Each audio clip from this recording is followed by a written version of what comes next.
जरते कढ़ाई तेल डाला राजाऊ, जरते कढ़ाई तेल डाला राजाऊ, आवा मुर्गा बनावतानी खाला राजाऊ, आवा मुर्गा बनावतानी खाला राजाऊ। पीसत मसाला हाथ भभाला राजाऊ, पीसत मसाला हाथ भभाला राजाऊ, आवा मुर्गा बनावतानी खाला राजाऊ, आवा मुर्गा बनावतानी खाला राजाऊ। पता नहीं छोटकी अबहिन तक खानवा बनाईस कि नाय बनाईस, कुछ पता ही नहीं चलत बा। का करी एक दाई जाए के झांक के देखी आई। बीमारी के बहाना बनाए के तो हम यहाँ पड़ी है कमुआ न करे के मारे। अब जाई थे कहीं छोटकी कमुआ करे कह दे तो हो जाई छुट्टी, लेकिन का करी भूखियो हमरे बड़ी कसके लागबा। चल के एक दाई देखे पड़ी खानवा बना कि नाय बना, कितनी देर लागत है एका खानवा बनावे में। यहाँ भूख के मारे हमार पेट खुरचत बा, आऊ वहाँ 14 घंटा से खानवे बैठ के बनावत है। चला बहनी खाना पीना तो बन गए, जाई तनी हथवा हथवा धोए आई। मुर्गवा देख के तो हमरहू जिबिया से लार टपके लागत है, लेकिन का करी जब तक घर के मनई सब नाय खाए ली हैं तब तक पतो कैसे खाए सकत है। खाना पीना बनाए लिए ही, अब जाई तनी हथवा धोए के आई तब सबके वही लागे खाए कही। अरे माई रे खाना पीना तो बन गए बा। अब्बा एक साथ सबके खाए बैठी थे तो बुढ़िया दूध पीस निकाल के देगी। एक तो हमारे घर में जल्दी मुर्गा मछली बनते नहीं, और 3-4 महीना में जब कहियो मुर्गा मछली बनबो करत है तो बूढ़ा अपने हाथे खनवा काढ़े बैठ जाई है। गिन के 2 पीस नहीं है खाए के, उतने में हमार का होई। अरे खाओ तो गत के खाओ, नहीं तो खइबे न करो। वो 2 पीस मुर्गवा कौने कोने बुझाई। हमारे नैहरवा में हमार बाबू 5 किलो मुर्गा लेके आवत रहीन है, जेहमे से 2 किलो हम अकेले में खाए जात रहे हैं। और जब से हम बियाह शादी करके का ससुररिया में आए, खाए पिए के लिए तो हम तरस जात है।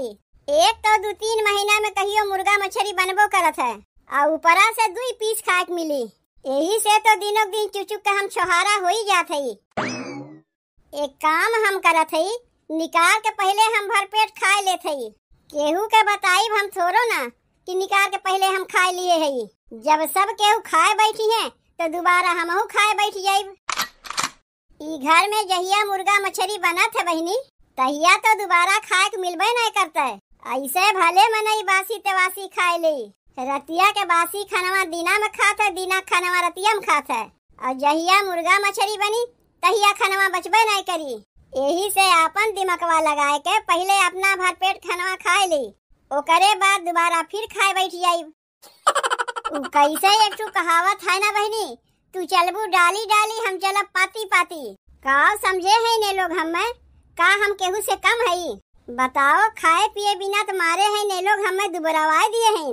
नहीं तो पहले हम कितनी मोट के रहे हैं, और अब देखो कितनी दुबराए गए।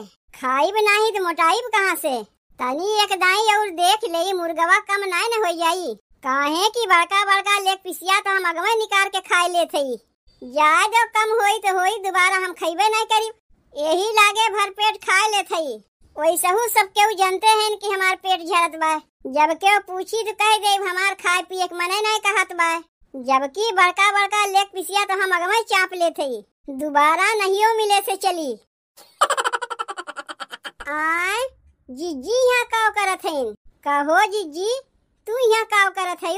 काव कहा थे छोटकी, कुछ कहा थे का? कहा थे तो हार तो तबीयतिया खराब रहा ना, तू तो सोई रही तो यहाँ आके का करत है? और काव होएगा करहिया में से मुर्गवा बाय ना हाई काव है, यह इतना तो ना रहा है। और यह में के बड़का बड़का लेग पिसिया का हो गए, गल गए होई, ढेर गलाए दिए हुई बे, उतना बड़का लेग पिसिया गल जाई। और का करत हो जीजी तू यहाँ बैठ के? कहाँ का करत है? कुछ तो नहीं करत है। नहीं कुछ तो तू जरूर लेके बैठी है, कहे से तोरे बतिया विश्वास नहीं होता है। अरे तो का लेके बैठी है तनी हमहू को दिखाओ। तो हाँ तो तबीयतिया खराब रहा ना, कैसे उठ के खटिया पर से यहाँ चली आई? आए रहे देखा खानवा बना कि नहीं, काहे की अम्मा कब से भूखान है और हम पड़ी है बीमार। नहीं तो दोनों जनी मिलके खानवा बनवाए ले तो जल्दी हो जाता। वह आए रहे हम देखा है, वो कुल तो ठीक बा, तनी काव लेके बैठी है ये का तो दिखाओ। अरे कहाँ चली गए? अरे बाप रे बाप, एक थरिया लेके खाए बैठी है जीजी और कमवा ना करवावे के मारे कहत रहे तोरे बीमारी धरे बा। खाए के दाई तोहार तबियतिया ठीक हो गए। तुम्हें का क्यों खाए पिए के लिए मना की है बा? जो चुराए लुकाए के खात है कमवा करवावे के दाई कहत रहे तोहार तबियत खराब बा, तोहार पेट झरत बा और जब बना के धय दिए अब बहिन घर में क्यों खाइबे ना की। सबसे पहले तू ही एक थरिया खाए खातिर बैठ गई। तब तो हम सोचे कि का हो गई हमन से लेक पिसिया। यहाँ तो कुल लेक पिसिया तू अपना लेके बैठी है खाए और कहत रहू लेक पिसिया कुल गल गए हुई। का के तब से तो यहाँ बकर बकर लगाए है।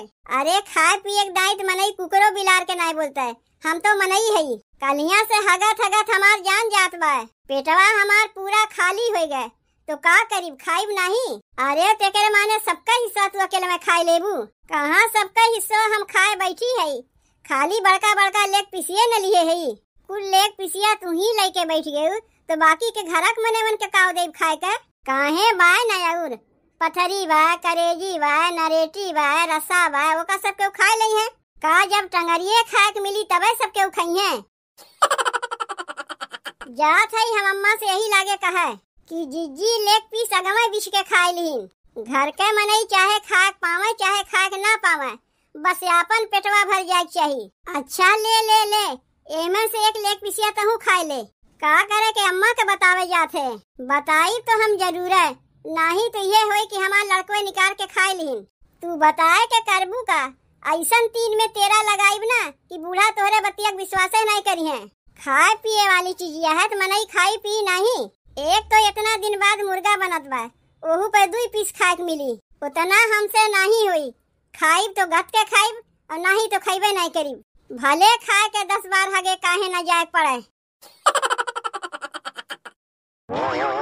बताओ बहिनी, दुनिया के मनई के घर में खाना कब के न बन गए। सब केहू खाए पी के दोपहरिया में सौतो पड़ गए हुई और यहाँ देखो हमारे घर में अब बहिन तक खानवे बनत बा। तनी से हमार बड़की पतोहिया बीमार का पड़ गए, छोटकी पतोहिया से जैसे अकेले कमवा होइबे नहीं करते। 14 घंटा से बैठ के खानवे बनावत हैं। यहाँ भूख के मारे हमार जान जात बा और ऊपरा से ला दिए है 2 किलो मुर्गा। मुर्गवा के नमवा सुन के भूखिया और डबल हो जात है। लेकिन जब खाए के मिली तब तो देखत तो है कब से बैठ के खानवा बनावत है, न बहन तक बनबे नहीं किया। करे ये बतोहिया पतोहिया तय खाना बनावत है कि बीरबल के खिचड़ी बनावत है? आज खाए हुए के मिली की कोर्रे करे पड़ी। कहाँ से आज हम मुर्गा लेबो किए, हमें लवही के नहीं चाहत रहा। ऊ तो बिटिया के मारे लावे पड़ा। हमें कहत रही माई चली जाई अपने ससुरे, तनी कुछ बढ़िया बनवाओ, यही मारे हमें मुर्गवा लावे पड़ा, नहीं तो हम लेबे न करते। करे ये पतोहिया अरे खाए हुए के मिली की नहीं? माई देखत है। के का देखी तो का? अरे हमें देखे के नहीं कहत है तब का देखावे चाहत है? अरे माई ससुइया बार बार हमें फोन करत बा, कहत है नैहरवा जाती हूँ जल्दी आवे के नमवा नहीं लेती हूँ। तो जा चली जा, के रोके बा तो का? ना तो का हम बोलेबे की है ना तो का भगैबे करीब। तय अपने से आए है तो अपने से चलियो जा। ऐसे चली जाई अपने ससुररिया? तब का तो का गोदी में ले जाए पहुँचावे पड़ी। देख बिट्टी उतना हमरे जांगन उंगन नहीं बा, जैसे आए वैसे चली जा। तो का गोदी में ले चल के पहुँचावे कहा थे? बच्ची है का? तब और कैसे जाए चाहते बिट्टी? अरे विदैया उदैया कुछ तैयारी की है, विदैया देवे की वैसे ही चली जाई। माई हम तो कहा थे 5000 का सरिया हमें ले दे, वह पहिर के हम चली जाई अपने ससुरे। काहे ते मौका मारत है? मारी बनाए तो और काव करीब। यहाँ भूख के मारे हमारा अतड़ी खुरचत बा और तो का 5000 का साड़ी चाहिए। बनवत तो बा छोटकी भौजी मुर्गवा, कब से तो सुनत है कि बनवत बा, लेकिन अब बने के उठी नहीं। जा जाए के देख के आओ बना की नहीं। बन गए खानवा बन गए, बड़ी जल्दी खानवा बनाए दी। तोहरे चलते माई से लतियाई गए हम। का करी अम्मा देखते है अकेले खानवा बनावे पड़त बा, जीजी बीमार पड़ी है। खानवा बनाए दिए है, चलो अपने हाथे खानवा काट दो। काहे कि जब जब घर में मुर्गा मछली बनत है अपने हाथवे खानवा काट के दे थी, कहीं के ढेर ना खाए ले। वो तो है दे तो सबका एक समान ना दे, नहीं तो तू कहीं उन्हें ढेर दे दीन, तुम्हें कहिए कि उन्हें ढेर दे दीन। यही मारे ना कहा था कि चल के अपने हाथे खानवा काट दो। देख माई, हम तो लेग पीस खाइब। नहीं नहीं, लेग पीस उस नहीं खाए मिली। पथरी, करेजी, नरेटी यही कुल से कमवा चलाओ। काहे काहे काहे खानवा हमार माई परोसी, जऊं जेका खाए दे वह सबके उखा दियाऊ। तोहार माई परोस के करिए का, यह कुल बचे बा, लेग पीस उस नहीं बचा बा। का हो गए लेग पिसिया? खाए खातिर कब से बैठ के अगोरत है, आवाज कहा थे लेग पिसिया बटबे नहीं किया। अम्मा तोहार बड़की पतो जऊन है कुल लेग पिसिया बीच बीच के खाए लिहिन, ई तो कहा हम देख लिए। ओकर तो कलिए से पेट झरत बा, ऊ कैसे खाई लिहिस? जैसे खाए चाहिए वैसे खाई, खाली कमवे दाई उनके बीमारियां धरे रहत है, खाए दाई नहीं। ई तो कहा मौके पे हम पहुँच के देख लिए, नहीं तो यह कहतिन कि हमार लड़कवे निकाल के खाई लिहिन। ई कौन आदत है बड़की के? अब इन घर में क्यों खइबे ना किहिन, वो अगवे निकाल के खाई लिहिस। चल के यही लागे पूछा थई ओसे। अब जाए के लागत बा कि हम कुछ खाए है। ढेर दिन के बाद कौनो चीजिया खाए के मिलत है तो कितना अच्छा लागत है। अब वहू पे अगर केहू 2 पीस निकाल के दे तो बहुत गुस्सा लागत है। यही से तो हम पहलवा निकाल के खाई लिए। लागत बा तनी हम ढेर खाई लिए, यही से हमार पेटवा पिरात बा। काहे नहीं पेटवा पिराई? पेटवा तो पिराइबे करी। क्यों खात खात मरे, क्यों बिना खाए मरे। दूसरे के पैसवा खाए में तो बढ़िया लगबे करी, अपन पैसवा लाग होते तब ना समझ में आउते। के दूसरे के पैसवा के खात बा? का बुझनी बुझावत है, बूढ़ा कुछ समझिए में ना आवत बा। कहा था खानवा खाए ली अम्मा। खाए लायक जब कुछ बचा रही तब तो मनई खाई। यहाँ तो आँखिस कहियो क्यों देखे ना है, यही से हवा खा ले जात है। के का तू कहा थे के हवा के खाए लेत बा? देखो अम्मा, हम्मा तो खाए हुए के कहियो ना, काहे कि तू तो जनबे करत हिउ कि हमार पेटवा गड़बड़ान बा। जाए के तोहरे लोग खाए लो, हम्मा खाए हुए के ना कहियो। खाइबू कहाँ से? कुल लेग पिसिया निकाल के तगवे खा के पेटवा भर लिए है और कहा थे तोहार खाए के मने नहीं बा। अरे बाप रे, लागत बा छोटकी जाए चुगली कई दिस का। देखो अम्मा, यही में हमार कौनो गलती ना है। छोटकी हमसे कही देखो जीजी, तोहार पेटवा झरत बा, हगत हगत तू कमजोर हो गए है। यही से कुल लेग पिसिया हमें निकाल के खियाए दिस, काहे की जानत है तू तो 2 पीस देबू खाए के, और उतने में हमार कमजोरिया जाई ना। और जब कमजोरिया ना जाई तो हम ठीक कैसे होई? अरे कहाँ हम खा के दिए है तुम्हें, कैसन तू झूठ बोलत है जीजी। अच्छा, निकाल निकाल के पहले खवल हो गए तो को आए के हमसे कहा था बड़की निकाल के खाए लीस। जेठनियों के मुंह पे मीठ बने चाहती और सासों के मुंह पे मीठ बने चाहती हूँ। अरे नहीं अम्मा, जीजी सरे सर झूठ बोलत है।